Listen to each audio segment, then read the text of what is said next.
Wesley. Wesley, pega um ângulo bacana aqui, tá?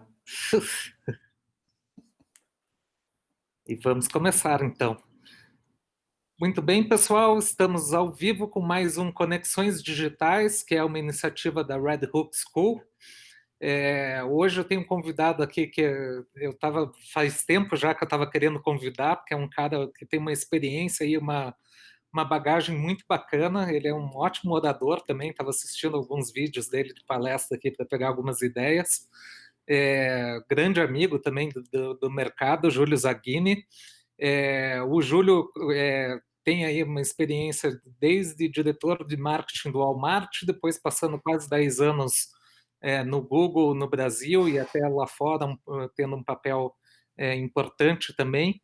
E hoje ele é um investidor aí do segmento de tecnologia e inovação, né, Júlio? Então, vou deixar você falar um pouquinho sobre você, se quiser faz um pouquinho do teu jabá também das empresas aí que você está assessorando hoje, né, e investindo aí, até para as pessoas, lembrando o nosso público que vocês podem mandar perguntas aí nas redes que vocês estiverem assistindo, a gente vai tentar responder a maioria delas ou todas elas se pudermos, tá? Então, prestem atenção aí no que o Júlio vai falar para vocês já irem preparando suas perguntas também. Vamos estar com você, Júlio. Obrigado. Ale, Obrigado mais uma vez por aceitar aí o nosso convite, cara. Uma honra. Cara, eu que agradeço. Puxa vida, isso é uma baita demonstração de confiança. E eu vou falar uma coisa aqui para a tua audiência, Kavinsky. Você fez uma introdução aí e você falou uma verdade, que a gente é amigo, cara. Todo o resto do puxa-saquismo, enfim, não é exatamente isso. E outra coisa, cara, eu não fui diretor de marketing do Walmart, eu fui do Carrefour, cacete. Do Carrefour? Nossa senhora, que mancada! Começou Não mal, tem dá para problema, pagar e cara. começar de novo?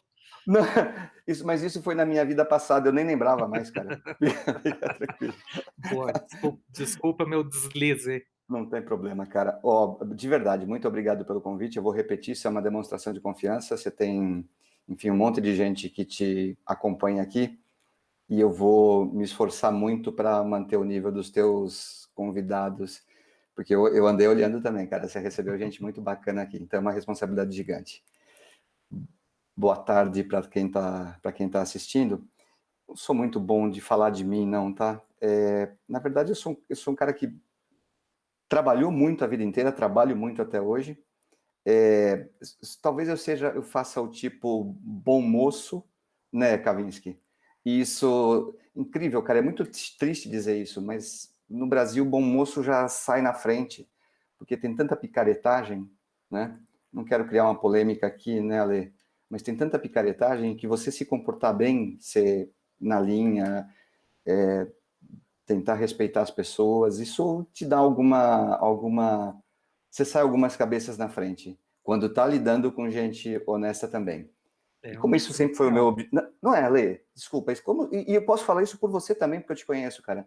E como o que nos interessa do mundo é a parte honesta, é a parte bacana, é a parte do bem, então a gente, enfim, tenta se comportar bem para atrair essas coisas. Eu vou insistir, eu falo muito, mas eu não sei me vender, eu não gosto de me vender. Eu sempre trabalhei muito, tive algumas chances muito legais na vida. As portas sempre se abriram para mim, sempre teve gente que abriu porta para mim. Eu comecei carreira em marketing na década de 90 na Quaker, que era uma das empresas, o Ale, que seguiam o manual, que é um manual que não existe mais, tá? A gente pode até conversar sobre isso. Isso pode ser o tema da tua pauta. Tem um marketing que não existe mais, que é o marketing, enfim, da década de 90 mesmo, absolutamente by the book. Então eu tive uma escola, tive a chance de cair numa escola que foi a Quaker, da década de 90. Fui para a New Habermead, que é outra companhia multinacional gigante nos Estados Unidos. Depois tive a chance, um convite delicioso para operar a marca Carrefour no Brasil. E aí, cara, uma mistura de pressão e agressividade de negócio alucinante, que às vezes eu me perguntava, Cátia, só acho que eu precisava ter pago para trabalhar no Carrefour. Porque a quantidade de coisas que eu aprendi lá e a quantidade de skills que eu desenvolvi, inclusive skills relacionados à inteligência emocional. A empresa é linda, o negócio é lindo, só que é tensão do primeiro ao último minuto do dia. Cara, e depois, por um acidente, um amigo texano, Vern Larson, que eu sempre menciono, faz muito tempo que eu não falo com ele, achou que tinha que, num happy hour em Nova York, achou que tinha que dar o meu nome para uma headhunter que pedia uma indicação no Brasil para uma posição no Google. Quando ele me ligou, eu falei, ó, Vern, você deve estar louco, cara, porque eu não, de internet eu conheço algumas coisas que eu não posso mencionar aqui, mas era o que eu sabia na época, tá? Não posso falar. Mas era só besteira, né? E o Google resolveu apostar em mim novamente, mais uma porta se abriu.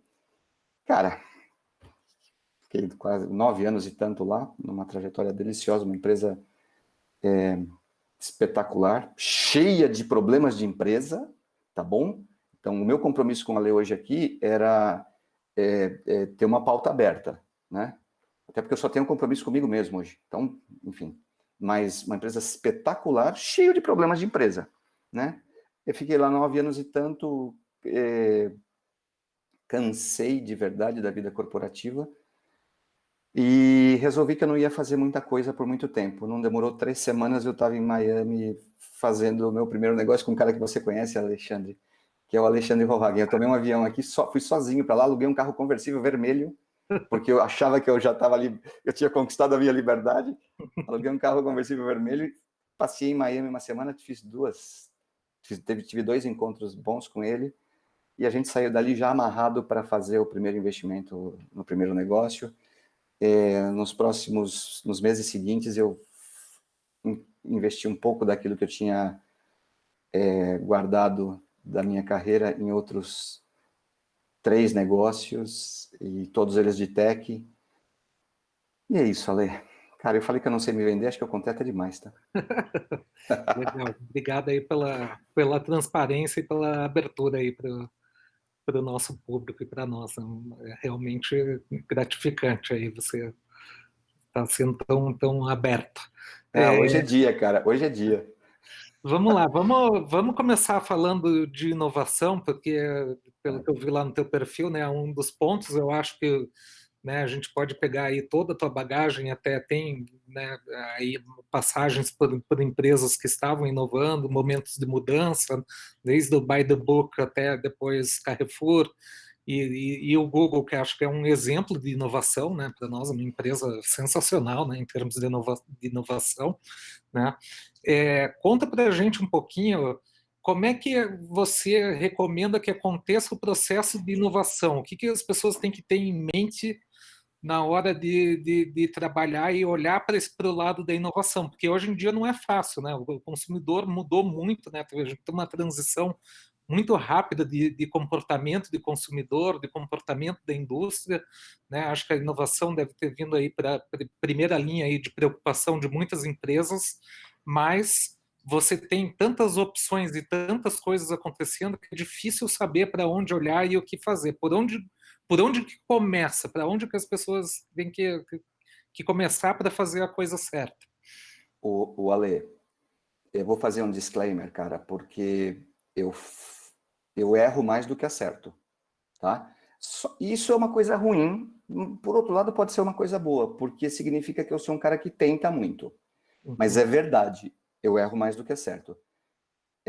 Assim Então, também. cara, a gente toma risco, né? Então, o que eu posso te falar? É que eu posso. Primeiro que não existe a receita, tá bom? Mas eu posso dizer aqui um monte de coisas e elas serem um monte de bobagens, que na linha do tempo se provem um monte de bobagens. Mas eu vou tomar risco, como foi o meu compromisso contigo aqui. Se você tiver até 23 anos, e estou chutando uma idade, né? E acho que muita gente que está ouvindo a gente, está assistindo a gente, deve ter por aí, dá para seguir o instinto, tá?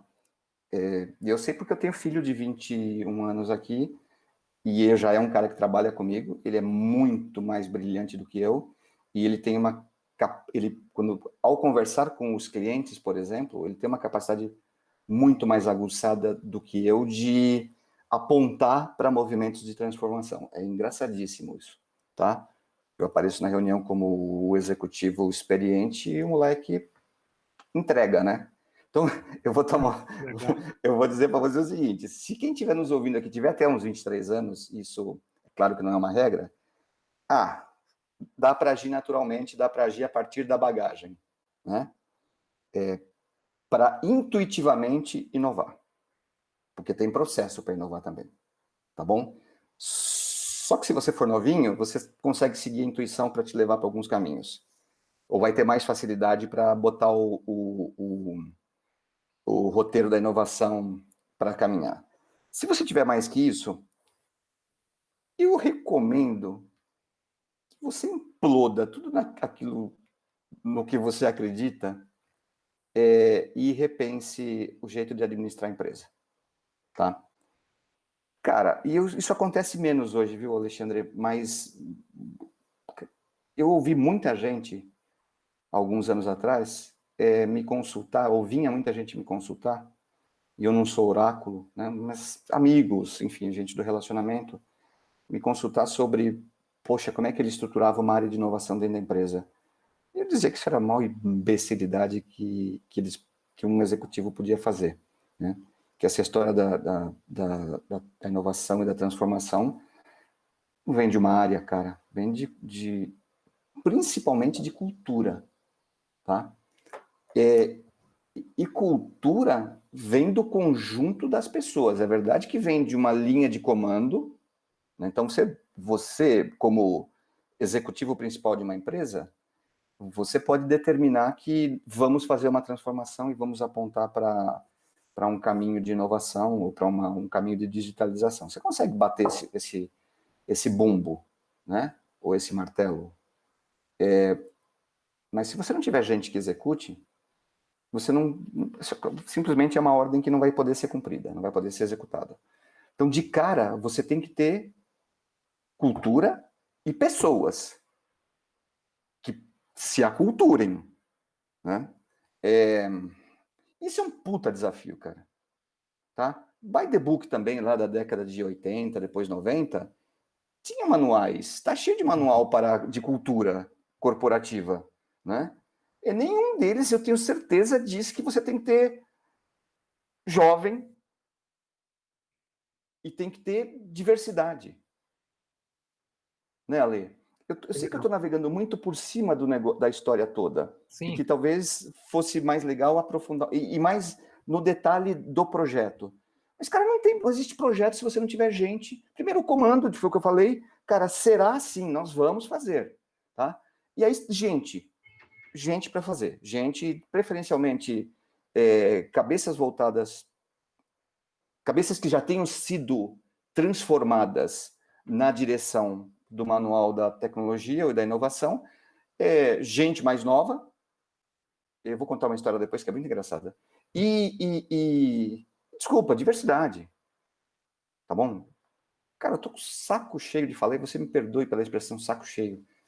Mas se você contrata gente igual a você vai ter... Os caras vão pensar burramente igual a você. O risco de você ter um monte de gente pensando errado que nem você é gigante. Tá? Então, primeira coisa, Alexandre, é uma questão de cultura. Leva tempo, não é área, tá? E aí tem manuais de tecnologia, perdão, de inovação. Como é que começa a inovação numa companhia? Com estímulo à criatividade, cara. Né, Ale? Quantas vezes você viu? E você viveu isso nos Estados Unidos também. Cara, não chove, né? Aí você bota um monte de porra louca, cara, bota molecada do cacete, um monte de gente diversa que eu respeito e gosto pra caramba, e bota eles dentro do quadradinho do manual da empresa velha. Que para aprovar um projeto ou uma mudança de processo, você primeiro aprova o budget, passa pelo comitê 1, pelo comitê 2, pelo comitê 3, até chegar no COMEX, né? E aí você tem que ir navegando a complexidade da empresa. Porra, cacete, para passar no comitê do budget já foi difícil pra cacete. Então já precisei fazer um monte de acomodação. Aí no primeiro comitê, que é o comitê do... Sei lá, como é que chama isso nessas empresas. Mas no comitê da supervisão, cara, vê um filho da mãe, um cara que não entende um cacete desculpa, Lê, não entende coisa nenhuma de inovação ou de tecnologia e começa a podar o projeto. Aí ele sai dali com adequado ao budget e adequado aos supervisores. Aí você passa para o segundo nível de aprovação, vem lá um monte de gente que dá palpite. E você navegando a complexidade da burocracia da empresa antiga, de cabeça antiga. Até chegar no Comex, cara, o teu projeto sumiu. A tua capacidade de criar foi completamente tolhida e o teu projeto vai ser uma porcaria. Eu queria usar outra palavra, tá? Você pode usar, só avisando a nossa audiência aí, o, o Júlio, pelo menos nos nossos papos pessoais, ele fala bastante palavrão, tá, É gente? Eu isso, liberei ele cara. para falar palavrão aqui, então hoje. Muito obrigado, viu, Ale? É que como vai ficar gravado, cara, eu fico com medo de ser execrado depois. Por que esse careca boca suja, né? Bom, você sabe que Então, está sendo gravado que vai ficar disponível, tá? é por isso que eu não falei merda, eu falei porcaria. Isso aí. Tá se protegendo um pouco, então. É isso. O Ale, então, teve uma voz de comando que disse, vamos inovar. Teve uma voz de comando que disse, vamos vamos montar os times, né? Cara, esses times têm que ter tempo para derrubar essas barreiras todas. Porque senão você vai ter um monte de gente posta com baita de um objetivo sendo tolhida por um processo interno. Então, acontece o seguinte, as estruturas das companhias, da maioria das companhias, não permite inovação. Porque não permite criatividade, porque não dá liberdade. Que acho que é por isso que tem tanta dificuldade em competir com startups, né? Que já nasce com a cultura.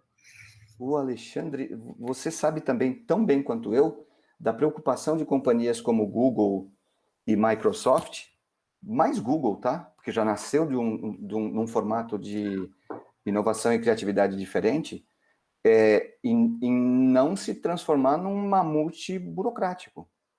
E nem sempre conseguem, porque como é que você administra uma empresa de capital aberto? Ou seja, já não é mais, o comando já não é mais 100% interno, o comando está compartilhado, né?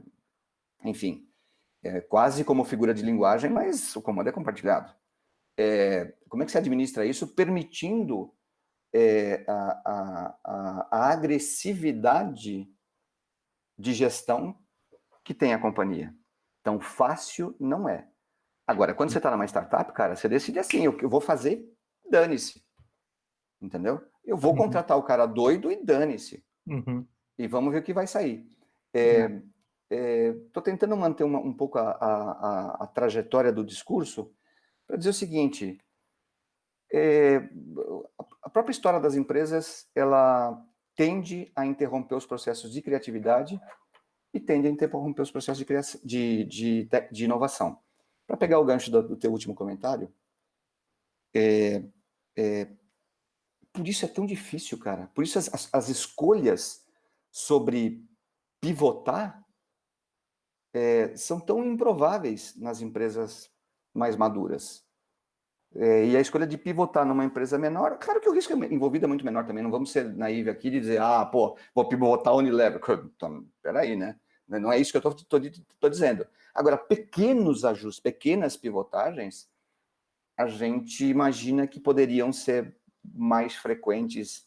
Nem sei se existe pequena pivotagem, tá? Mas pequenas mudanças, pequenas transformações poderiam ser mais frequentes nas empresas se elas estivessem mais abertas para processos mais velozes, Alexandre.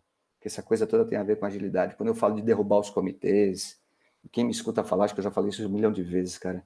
Nós estamos falando de agilidade, de velocidade. Porra, deixa o negócio andar. Deixa testar, entendeu? E testa rápido. Você conhece isso melhor que eu, cara. Tá em qualquer literatura de 10 anos atrás, 12 anos atrás, que é o fail fast. Está no manual novo. Pô, né, Ale? Não é novo, né, cara? Sim. Tá bom. Eu dei uma devagada legal. Vai você me toreando Vamos aí. lá, achei ótimo e dá base para muita coisa que a gente quer falar. Deixa eu te, Uhum. assim, partindo desse ponto de vista aí, que eu concordo completamente com você, tá? Na nossa audiência, a gente tem pessoas aí de marketing, mas tem, né, de agências e tudo mais, mas tem todo tipo de tamanho de negócio também. Tem gente que está começando agora no digital, até em função da pandemia e tudo mais. É mais difícil inovar no grande ou para quem no pequeno, para quem está começando? Já está meio que respondido já, mas eu acho que muita gente que tem empresa pequena acha que é difícil ser inovador porque você é muito pequeno, né? Qual que é o... O Ale, essa é uma baita pergunta, cara. É mais fácil inovar no pequeno, claro. Se o pequeno tiver mais de 23 anos e tiver travado em processos antigos, ele vai encontrar a mesma dificuldade, né? Então tem a ver, claro, com o tamanho, porque, cara, você arriscar 10 mil reais, eu vou até mudar esse valor, cara, para não parecer elitista, arrogante, e não tem nada disso aqui. Você arriscar 1.000 reais do teu negócio de cabeleireiro, tá? Ou da tua barbearia, parece ser uma decisão mais fácil, parece, do que arriscar todo o negócio de uma grande companhia multinacional, né? E aí, traduzindo isso para proporções, eu queria dizer o seguinte, que tá bom, e se eu tenho esse dinheiro no caixa, eu arrisco. Então vamos normalizar a situação. A grande companhia tem uma grande soma de dinheiro no caixa e uma pequena companhia, que é uma barbearia, tem uma pequena soma de dinheiro no caixa. Então os dois têm o dinheiro. Arriscar 1.000 reais parece ser menos traumático do que arriscar milhões de reais. Mas o problema não é esse, cara. O problema é que se a tua cabeça não tiver setada para fazer a transformação, cara, você vai preferir manter os 1.000 reais da barbearia no caixa, entendeu? E extrair daquilo, até o dia que alguém te forçar a mudar, ou pior, no pior cenário, você não tiver mais nem tempo para mudar, tá? Num dos negócios meus, Ale, eu sei eu vou tomar um baita cuidado para não fazer jabá aqui, não vou Não, pode fazer. fazer, acho que nesse Não. caso aí, acho que você pode fazer o jabá, até para se alguém da audiência tiver pergunta específica em relação a algum produto, é bom eles entenderem aí o que são todos os negócios.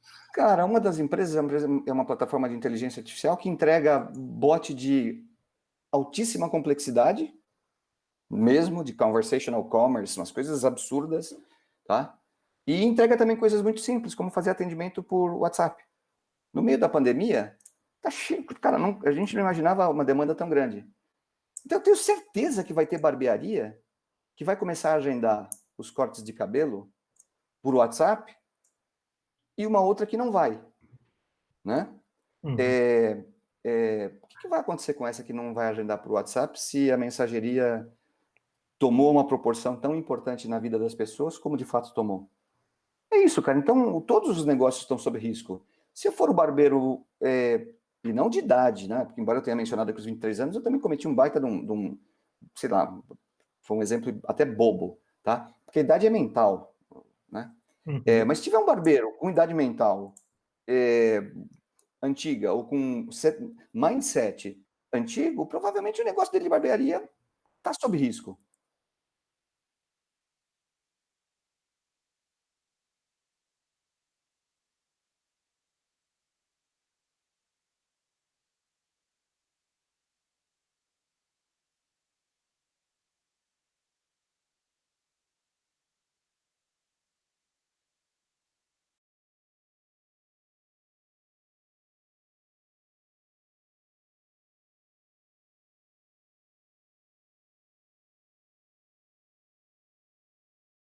Inteligência artificial, e mais uma vez, desculpa eu ficar citando o Google, mas o Google é uma grande referência para O nós. Google é uma referência para mim, cara.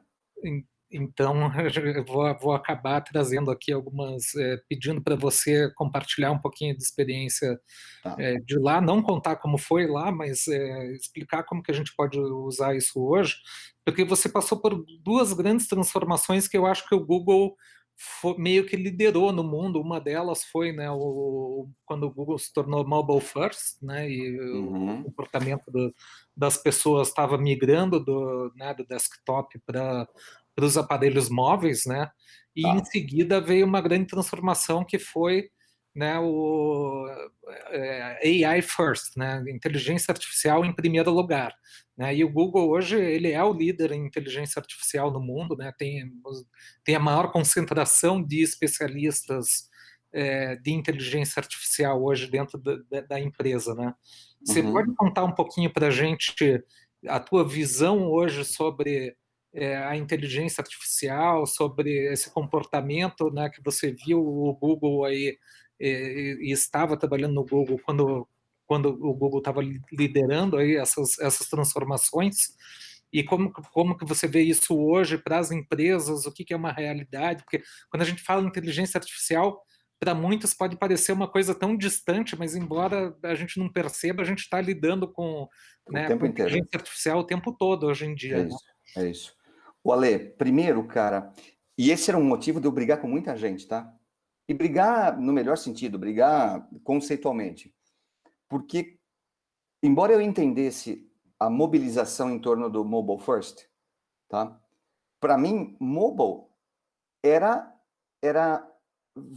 veículo, era meio, entende? Então não era a questão, pô, eu entrego por onde eu quiser, eu entrego por qualquer lugar, né? E eu continuo achando isso.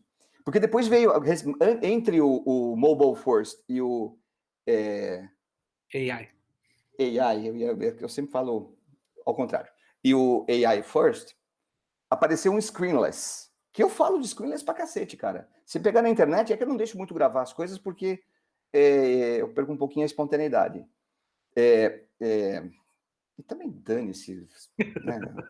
Quem sou eu para gravar ou não gravar, pelo amor de Deus. Mas então, voltando. Aí apareceu um screenless no meio entre o mobile first e o inteligência artificial, né?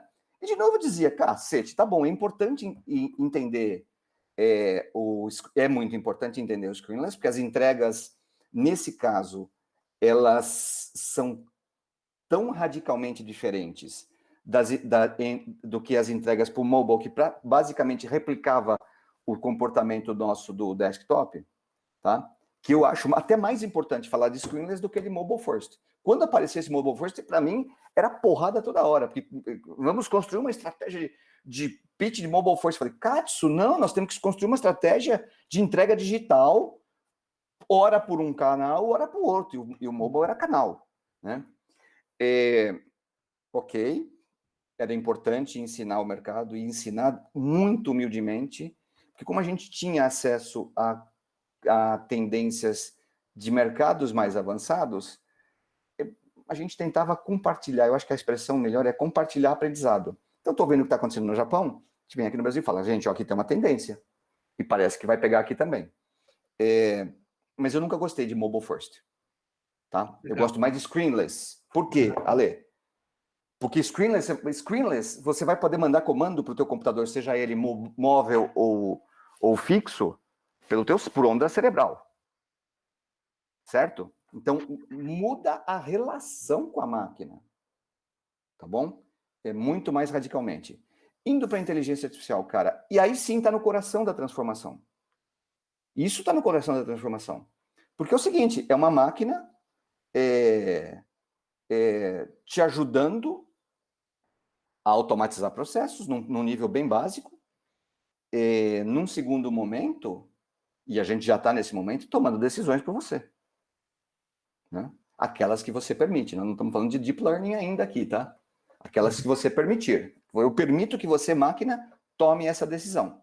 Uhum. Com todas as discussões éticas, morais, que eu acho extremamente relevantes e válidas. Cara, não se discute mais, eu acho que eu entendo a necessidade da gente até se estender um pouquinho mais nesses conceitos, mas a discussão hoje é o seguinte, como é que a gente prepara a humanidade para não ter mais os empregos que a inteligência artificial é capaz de substituir, de eliminar, tá? Hoje, como chama o gato, Ale? Esse é o Pulga. Pulga, tá bom. Deixa o Pulga aí, cara. Você entende, Ale? Tá bom, pô, precisamos discutir os conceitos da inteligência artificial. Bato papo com você aqui 3 dias, se a gente quiser. Talvez com uma competência limitada, mas bato o papo na boa.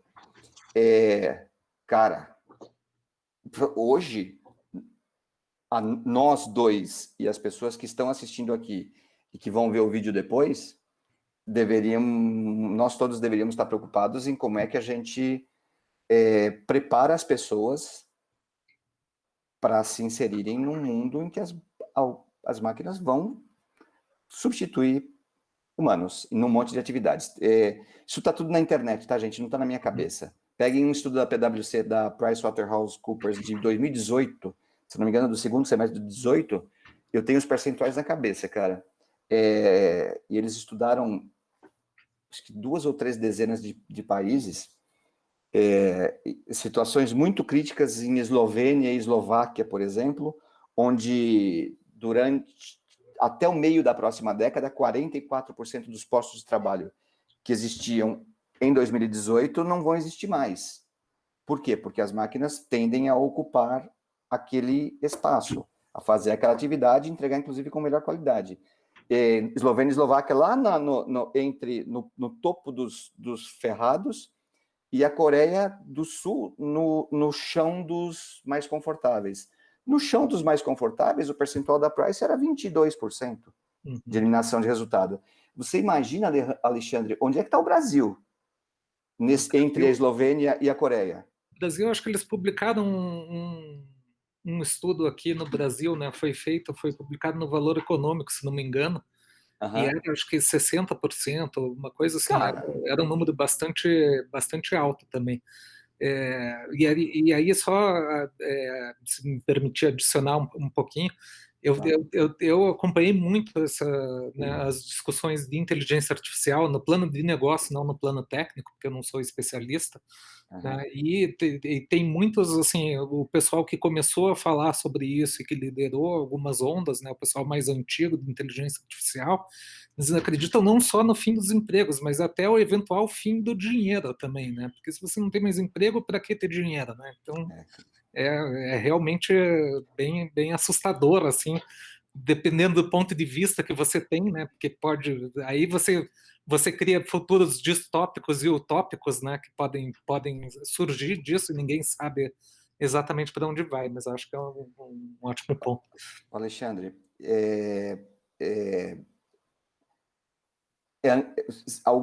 algumas discussões, e eu gosto de todas elas, tá? E eu me divirto com todas elas, é verdade. Mas algumas discussões podem ser, a depender de como a gente as lê e as encara, elas podem ser assustadoras. Como eu sou um cara muito prático, pô, tudo bem, tem um doido que está dizendo que isso vai acontecer.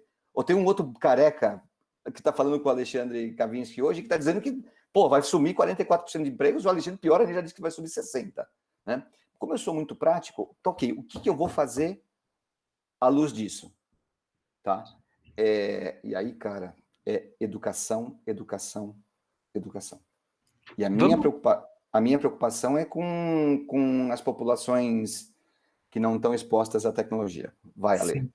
Vamos aproveitando essa linha, para quem está começando no mercado agora e que está nos assistindo, qual que é a recomendação para que área, para que tipo o que deveria estar estudando, para onde deveria estar olhando, né? Acho que tem uma revolução também da educação junto, né? Que vai vir junto com todas essas tendências aí, tudo que está acontecendo, né? Mas isso muita gente me pergunta, fala, mas para que eu devo olhar, o que eu devo fazer? Não falando das profissões, tá, especificamente, né? Tá Porque bom.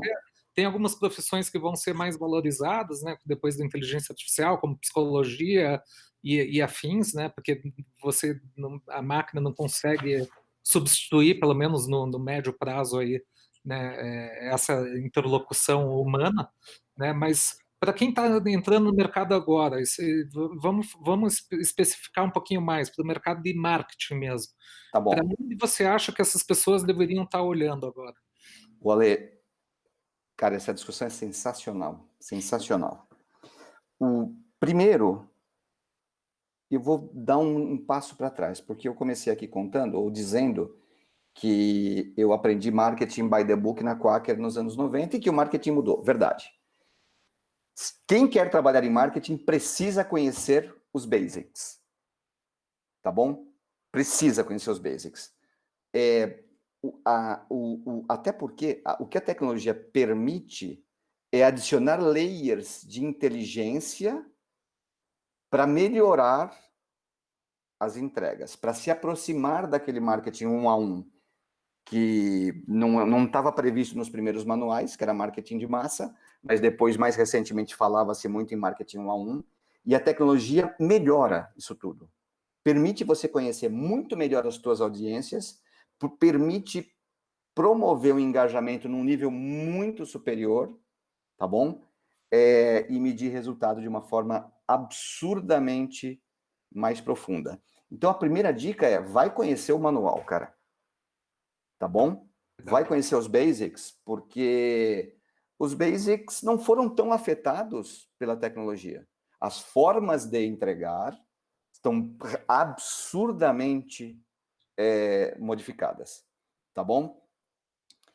Como é que você busca a informação para ser relevante dentro das empresas? Outra coisa que eu queria falar antes de chegar e você não me deixa perder o fio da meada, tá? Por favor.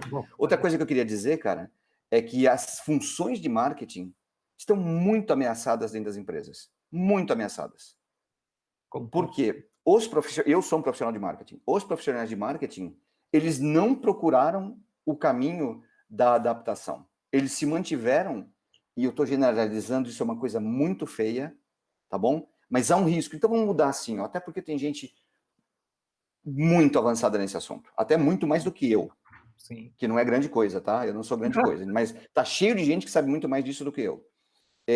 Mas existe uma turma de marketing que ficou parada no tempo e as atividades de marketing das empresas foram sendo transformadas pelo dia a dia das empresas, tá? E pior, existe uma possibilidade da carreira de marketing, se não adaptada, acabar, como ela é conhecida até hoje. Tinha uma discussão, Ale, enfim, num programa que eu fui fazer em Stanford, cara. Tá bom, mascarado pra cacete eu falar isso, dane-se, tá?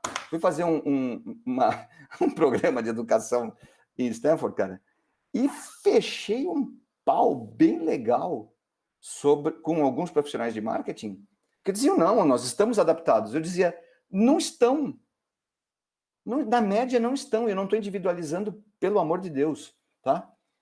Nas empresas de tecnologia que estão ditando o ritmo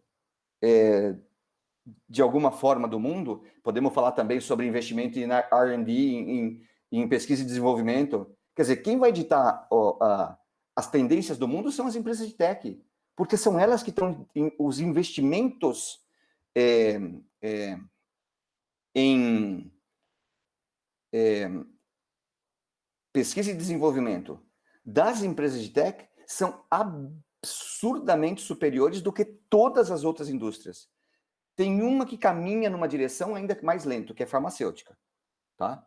Então, aí a gente presta atenção. Fora isso, é pesquisa e desenvolvimento. Mas é tecnologia. É Facebook, Google, LinkedIn, Twitter e um monte de outras, tá? Você pega informação. Mary Meeker, tem que ler Mary Meeker. Vocês me perguntam o que tem que aprender, vai ler Mary Meeker, tá? Depois você explica isso, o que é para quem não sabe, tá bom? Mas tem que ler Mary Meeker. E tá claro, tem alguns anos ela publicou um estudo, cara, ou foi publicado um estudo dentro do relatório dela, que arrebentava com outros setores da economia americana sob o aspecto de investimento. Porque quem investia um pouco mais estava investido em capex. Que a indústria era óleo, era telecom. Ok, não, eu invisto bastante. Em capex, cara? Em equipamento que vai ficar obsoleto daqui a quanto tempo? Tá? Então, quem está ditando a tendência do mundo, dos negócios do mundo, é a tecnologia. Vou tomar porrada pra caramba, é só um ponto de vista, tá? E aí, o que faz marketing nas empresas de tecnologia, Alexandre? Define produto? Define preço? Que são os 4P. Vamos pegar os 4Ps lá do Kotler, que eu estou pedindo para ler o manual, mas estou meio que dando uma destruída aqui. Mas eu não estou destruindo o conceito, estou destruindo a relevância do marketing na decisão disso. Cara, em empresa de tech, quem define produto é engenharia, pior, não define também. Quem define produto é o usuário. Você é professor disso, cara. Não sou, eu só estou falando aqui. Mas Você é professor. eu sou bastante radical. Na verdade, o pessoal dá risada de mim porque eu fico pregando o fim da publicidade, que vai acabar. E, e todo mundo fala. Pô, é uma outra discussão legal, tá? Eu Me estava chama até depois. comentando que, para mim, assim, se eu acertar, eu vou estar desempregado, mas pelo menos vou ter o prazer de ter acertado. De Se eu ter errar, pelo acertado. menos eu vou estar empregado ainda, né? Kavinsky, o oráculo, cara. Ô, Ale, então, cara, pega, o que que faz, qual que é o papel comparado com o papel no passado? Qual que é o papel da área de marketing hoje dentro de uma empresa de tech? É, Não define produto, não define preço, quem define produto é engenharia, começa e depois bota para iteration, eu não sei como é que fala isso em português, desculpa, bota para iteration com o usuário. O usuário define o produto, então não é marketing. eu acho bem interessante esse seu comentário, porque eu sempre faço algumas reflexões sobre marketing, né, e o papel do marketing. E, na verdade, o marketing deveria estar em todas as áreas, né? Deveria Total. ser parte né, do conhecimento e da preocupação de cada uma das áreas, né? Porque o marketing ele se espalha por todo o negócio, né? O Ale, tanto é verdade o que você está falando, e eu acho que você ia falar mais alguma coisa, eu te cortei, Não, perdão. não era isso, mas Tanto é verdade, cara, que no passado, e eu sou um cara do passado, né? Na maioria das vezes, o diretor de marketing era o primeiro candidato a ser o presidente da companhia, quando a companhia substituísse o presidente. Por quê? Porque era o cara que permeava tudo. Ele conhecia tudo, ele conhecia a produção, porque ao desenvolver um produto, ele tinha que estar conectado com a produção. Ele conhecia custo, porque ele definia o preço. Ele conhecia os canais de vendas, porque ele que ia determinar a distribuição. Quer dizer, esse cara era o candidato natural a ser o presidente da companhia. Eu não tenho visto isso com tanta frequência mais. Isso só é mais um elemento para o nosso ponto aqui. Então, para não perder, Ale, eu vou voltar na tua pergunta, tá? uhum. Vale para tecnologia? Confere? Alguém perguntou isso, vale para tecnologia. Você sabe o que acontece, cara? Eu fico mais, para responder esse comentário aqui, eu fico mais no ponto do Alexandre, de que é uma disciplina que tem que estar espalhada, ou tem que ser reespalhada. Obrigado por quem fez o comentário. Mas é uma disciplina que tem que ser reespalhada. Porque senão há um risco de ficar na mão do engenheiro. Tá? Agora, tem uma outra tendência para quem fez o comentário, é que o marketing vem do usuário. Um monte de definições de marketing vem do usuário. Quando você lança um produto em alfa e deixa, na tecnologia, tá, por favor.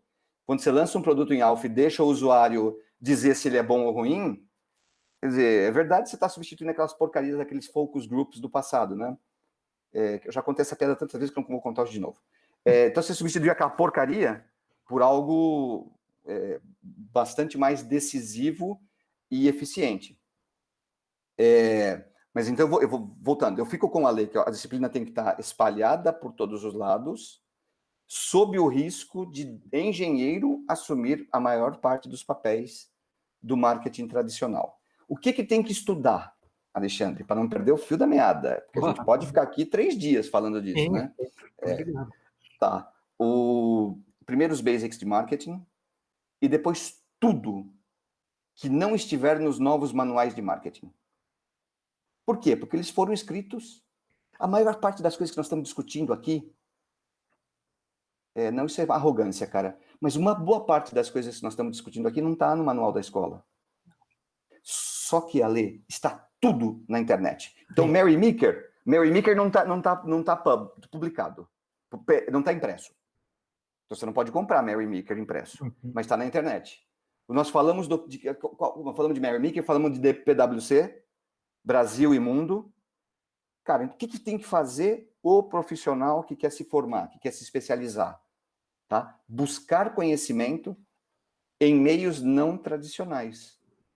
Alexandre, não tá. Edwards não tá no livro. É importante aprender Edwards. Uhum. Eu vou usar. Não precisa. Nem que você não vai usar nunca, não precisa. Você tem que saber que existe aquilo, que aquilo é uma fonte de inspiração, uma fonte de conhecimento e inspiração. Não preciso usar, não preciso usar. Ale, para sumarizar, cara, tem que fazer curadoria de conteúdo de internet para a tua carreira. Uhum. Tá bom? No começo, e me perguntam muito isso. Júlio, o que eu leio? Falo, querido, tá tudo na internet. Mas como é que eu escolho? Sabe como é que eu aprendi? E como você aprendeu?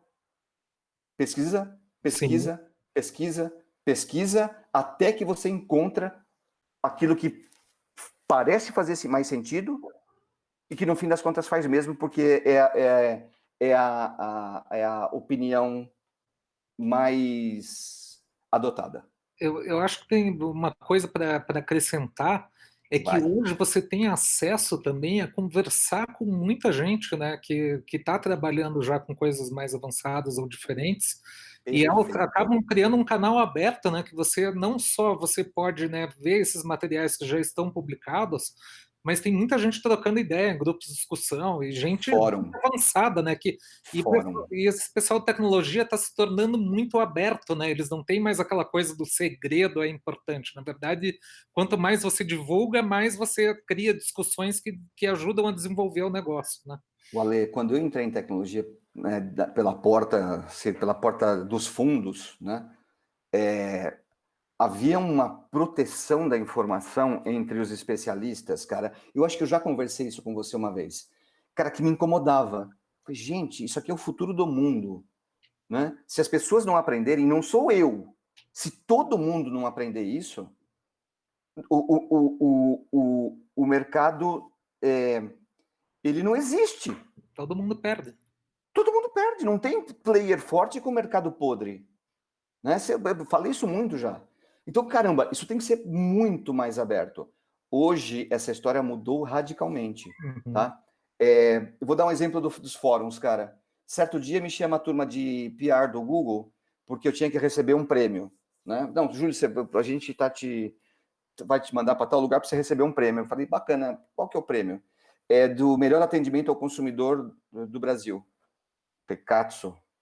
Mas nós não temos um atendimento ao consumidor do Brasil. O que eu vou? Eu posso até aceitar o prêmio, mas não temos isso. Tá? E aí eu tive que explicar lá, nos agradecimentos, eu gastei uns 15 minutos para explicar o funcionamento dos fóruns.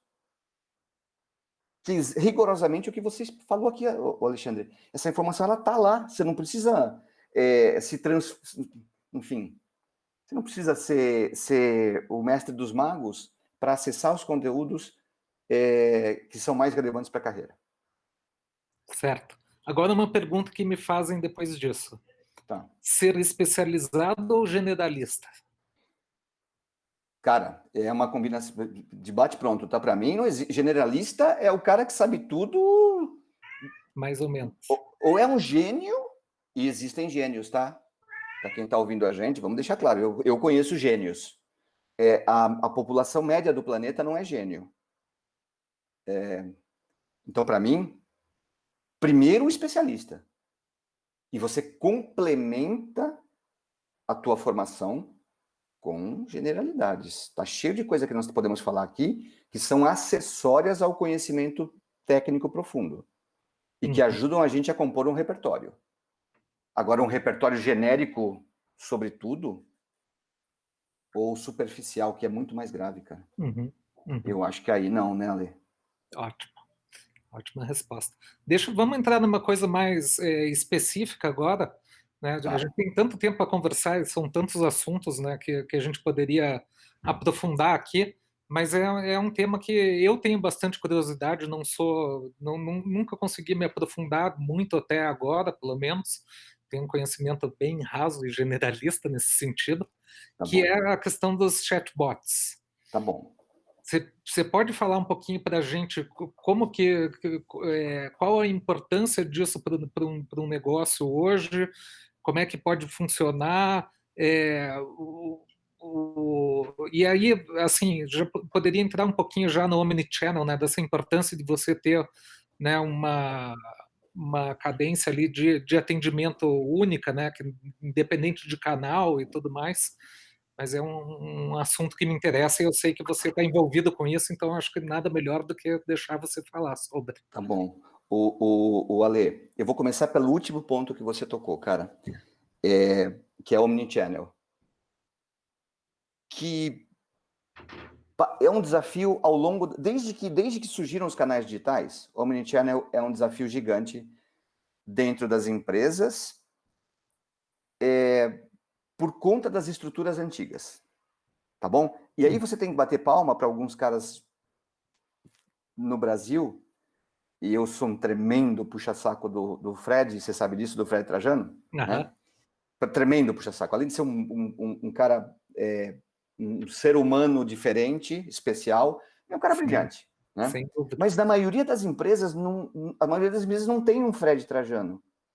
Ao contrário, porque qual é a vantagem do Fred, inclusive? Porque ele é dono, né? Ele pode influenciar diretamente o negócio. Ou ele age como dono, tá? Enfim, Magazine Luiza é uma empresa de capital aberto, mas ele age como dono, né? Ele carrega isso nele. Então, ele consegue promover as transformações necessárias internas, nas estruturas internas, para espalhar o tal do conceito omnichannel.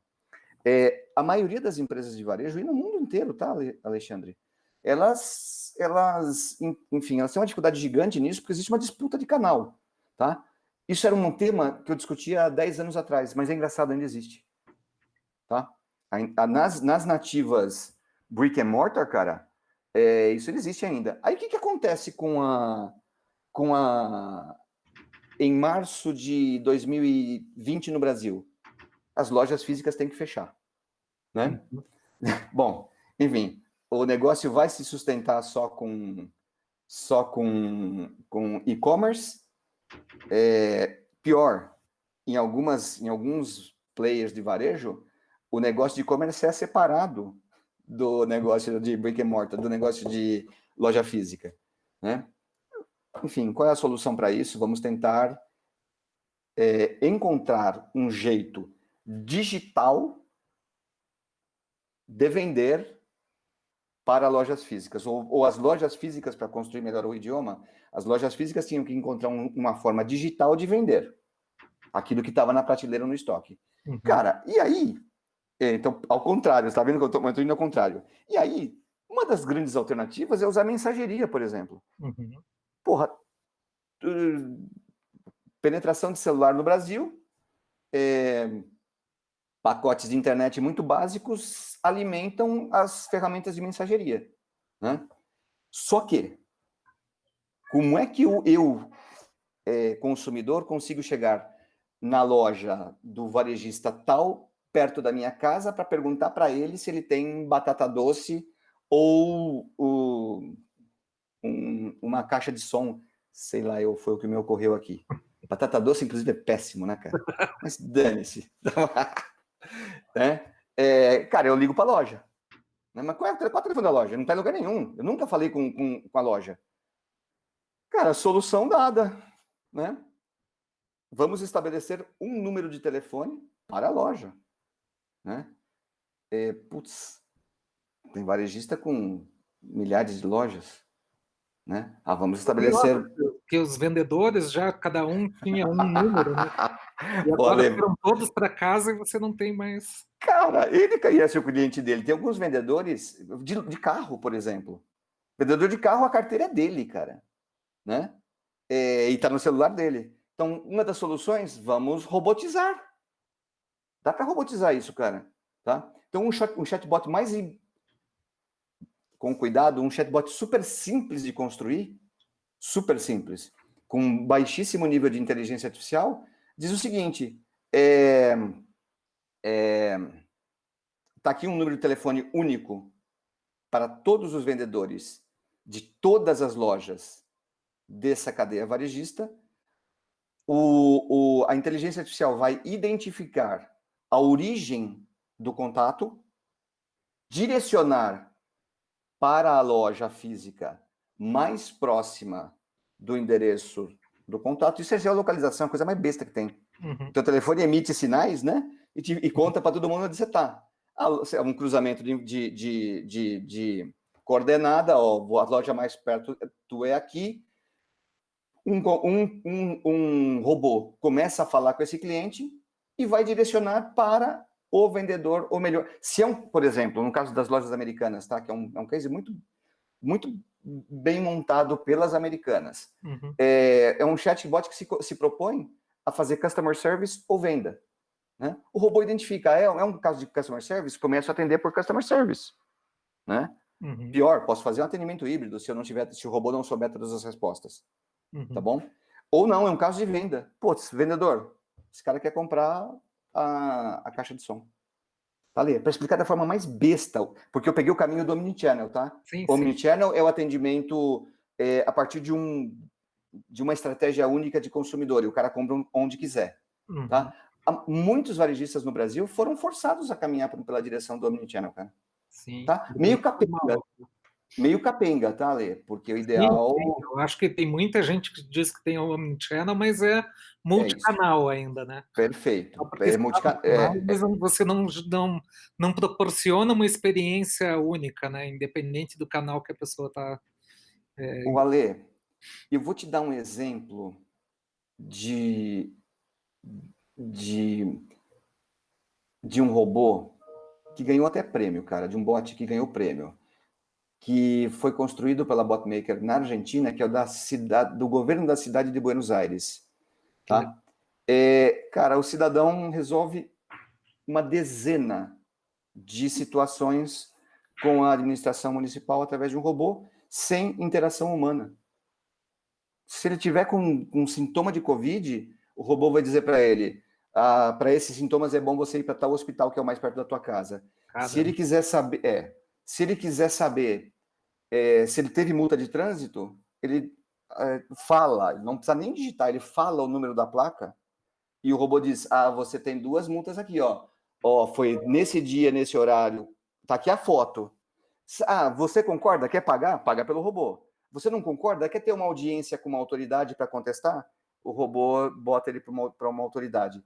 que Isso legal. são pouquíssimos exemplos do que aquele bot faz. E a gente tem bots espalhados no mundo inteiro, modesto e humildemente falando, Uhum, de níveis de complexidade muito legais, cara. Muito legais. que legal. E para agora fazendo um pouquinho do jabá, Tá. é, é para qualquer um, para qualquer tipo de tamanho de negócio? Quando que você acha que a pessoa deve começar a pensar em ter um robô? Vocês recomendam, por exemplo, um mínimo de acessos e de consultas que você O vai Ale, inicialmente? dada a complexidade, veja, eu vou te responder em 2 partes, tá? Uhum, Dada a complexidade da plataforma da Botmaker, e eu não queria nem falar o nome, acho que é a primeira vez que eu falei. Dada a complexidade dessa plataforma, ela se propõe a projetos um pouquinho mais avançados. Ela atende SMBs? Atende SMBs, uhum, tá? Abaixo de 3.000 conversas, tá bom? E eu uhum, tô falando aqui, tô usando um idioma muito besta, que é um idioma interno, e não é o idioma da identificação do cliente. Mas entendi. vamos lá, abaixo de 3.000 conversas não vale a pena. Por isso nós estamos construindo também, tá em beta, perdão, está em alfa, um self-service. Legal. Tá? Existe um self-service que lá você com quantidades menores de conversa. Mas para ajudar, por exemplo, quando me convém ter um robô? Se você tiver 2 vendedores, parece fazer sentido. O robô faz distribuição. E pior, se você tiver 2 vendedores, o robô elimina contato desnecessário. Então Sim, você não tira o foco do vendedor. Porque o robô resolve um monte de outros problemas que se não for uma venda, por exemplo. Por exemplo, se tiver uma barbearia, o robô é capaz de agendar a agenda do barbeiro. Ele pode continuar cortando o cabelo, e aí, nesse caso, é um barbeiro só. Então, eu diria para você o seguinte: caso de uso, a partir de qualquer negócio, uhum, tá? Para você, desde que haja oportunidade de ganhar eficiência. Onde você imaginar que tem um ser humano executando nesse momento da inteligência artificial, onde tiver um ser humano executando uma tarefa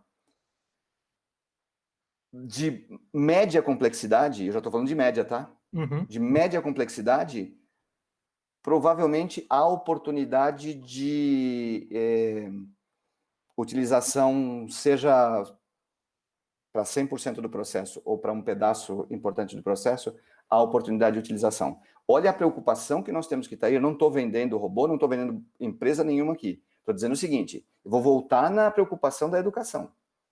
Se é verdade o que esse maluco aqui está dizendo, que uma atividade de média complexidade pode, eventualmente, para tomar todos os cuidados, para não exagerar, pode eventualmente ser substituída, barba de molho para um monte de gente. É preciso se preocupar com tranquilidade. Todo o conteúdo está na internet, Ale. ótimo. Cara, muito obrigado. Acho ótimo ponto. Na verdade, eu tinha mais coisas para a gente Eu conversar. falo muito, Alexandre. Não, imagina, foi excelente, cara. Eu acho que a gente pode, depois, mais para frente, marcar um bate-volta aí para Teus meninos não vão aguentar, cara. conversar mais. Mas, cara, muito obrigado por todas as informações aí, por se disponibilizar para falar com a gente. Eu sei que são tempos difíceis aí, né? Tá todo mundo bem ocupado hoje em dia. Então, obrigado mesmo aí por se colocar à disposição, cara. Foi ótimo o papo. Acho que a gente Ale, poderia conversar muito mais. a gente poderia conversar muito mais, cara. E é sempre muito legal bater papo com você, viu? Foi ótimo, cara. Muito obrigado. Espero que a audiência tenha curtido também. Só um aviso para todo mundo: na semana que vem, na mesma quinta-feira, às 5 horas, nós vamos falar com o Pedro Reis, que é o CEO da Wunderman Thompson, tá? Então, para quem quiser, tiver interesse, vai ser esse o nosso próximo papo. Agradecer a Red Hook por organizar e fazer todo o back-office aí para a gente dessa conversa. E ficamos por aqui. Obrigado mais uma vez, Júlio. Obrigado para a nossa audiência. E até a Ale, o Pedro Reis é muito melhor que eu, cara. É nada. É sim, é Você é sim. muito modesto. Tchau pra vocês, cara. Valeu. Valeu. Fica Super. bem. Tchau, tchau, Você todo mundo. também.